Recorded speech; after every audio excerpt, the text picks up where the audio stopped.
Then strangers down the hall, your own children, secrets they're keeping from you, and how to make sure everything's okay. We just need a place and a solution where we can then focus on their positive interests. She looks like she could be the theme of every glossy magazine. Well, that's her thing, but I'm not worried, 'cause I will be stuck with kids on the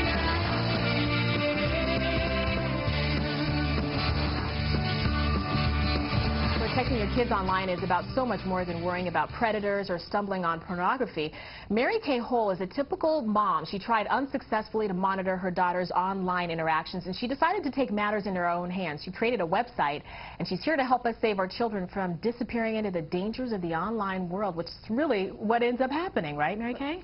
Exactly. Yeah. I mean, just like when our kids wanted to ride a bike, we didn't go get them a bike and drop them off in a freeway. Right. Bye-bye.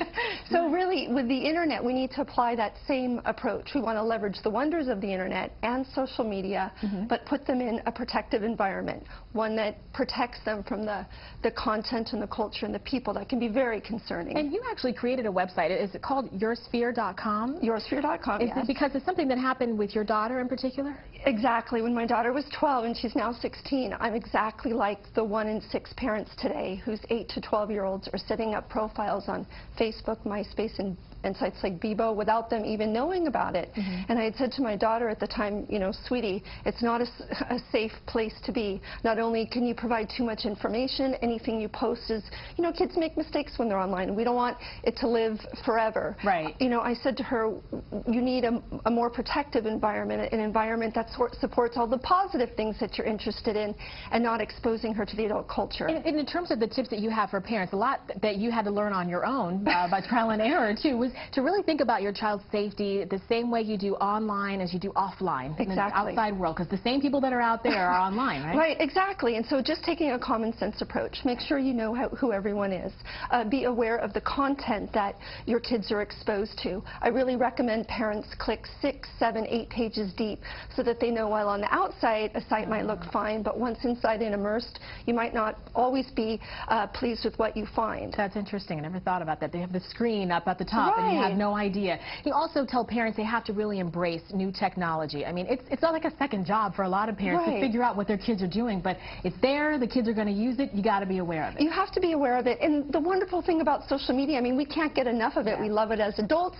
It's a part of kids being digitally literate in school. We just need a place and a solution where we can then focus on their positive interests. And so parents need to understand that these communities were created by adults and intended for adults. Right. Now, I don't have kids yet. She's on the way. But I do have like 11 nieces and nephews, and I know one of the big things with them is open communication. They want to have someone that they feel comfortable talking to these things about, even if they feel like it's weird. And that's a big tip you have for parents. Yes, yes. It's so important. Dialogue, dialogue, dialogue. We need to have the same conversations. I mean, I do at my dinner table about internet safety. Be kind to people online. Don't talk to strangers. We don't talk to strangers in the real world, yet every day online when children are participating in communities where identities aren't verified, they're talking to strangers.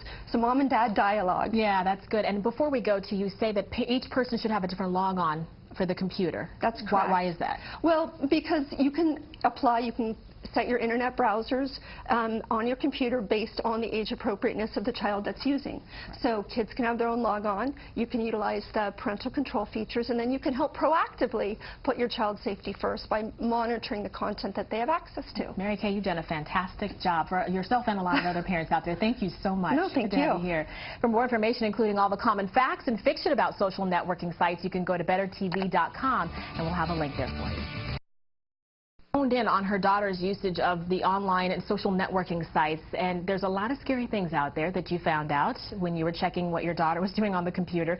And she created a website called Yoursphere.com. What exactly does the website do, Mary Kay? Yoursphere is social networking for kids. We put their safety first and their privacy first.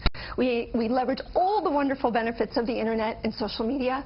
We engage kids in positive and creative activities, and we give them a safety net so that, you know, when they fall, when they stumble, it won't live forever in Google's eyes. It gives them a great place to be in a kid and teen only zone. That's great. A lot of adults could use that too, honestly, these days.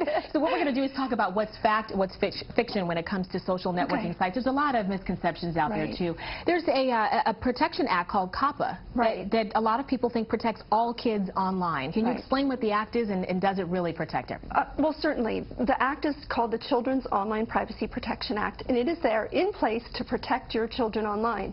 And what that means is a website operator should not allow a child under the age of 13 to join their website unless you give your permission, unless you get to see the content they posted.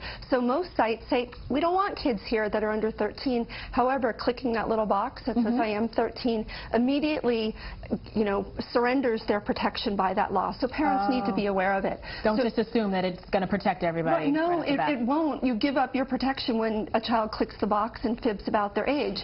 So that's why at Yoursphere we comply with that law. We get parental consent, and then parents are a part of their kids joining Yoursphere. I'm going to read this other one here, too, because it says having a profile on a social networking site, if you set it to private safeguards, it keeps anybody from harm. That's what all you have to do. Is that true? Right. No, unfortunately it's not. You know, you need to be able to understand that even if you set your profile to private, you're still searchable in the eyes of Google. Every time you click on an application, you agree. I encourage parents to read the terms of use. You agree to supply all your personal information to a third party you don't know. Okay. That's not privacy Yeah, protection. right. Not for children. Adults it's okay, but children require special protection. Also, you say it is a fact that most sites don't have any kind of identity verification or screening of the members. So. Right. Unfortunately, when it comes to children, we want to know, parents want to know who they're interacting with, and identity verification is important, and certainly, you know, understanding that someone's not a predator. That's very important. None of the sites offer that functionality or capability. So that's why at Yoursphere, when it came to my kids, your daughter, other kids, we just want to apply common sense and know who everyone is. And speaking of common sense, too, a lot of people don't realize, like, when you're talking to your kids about online safety, does it help, or do you think some kids are going to say, hey, you know, you can talk to me all day, all night, but I'm still going to do what I'm going to do? You know, research does show that if you do talk, you can have an impact. Dialogue is so important, and kids do listen. And, you know, give your kids a hug, tell them how much you love them, because kids that are taken care of and loved at home have less bad behavior, if you will, risky behavior online. That's great. Oh, gosh, I could tell you're so very passionate about this. You definitely want to help a lot of people. Important. Yeah, we need a solution. I mean, these are our children. Right. Yeah. Well, it's a good thing you're out there. Thank you so much, Mary Thank Kate. Good to you. have you here.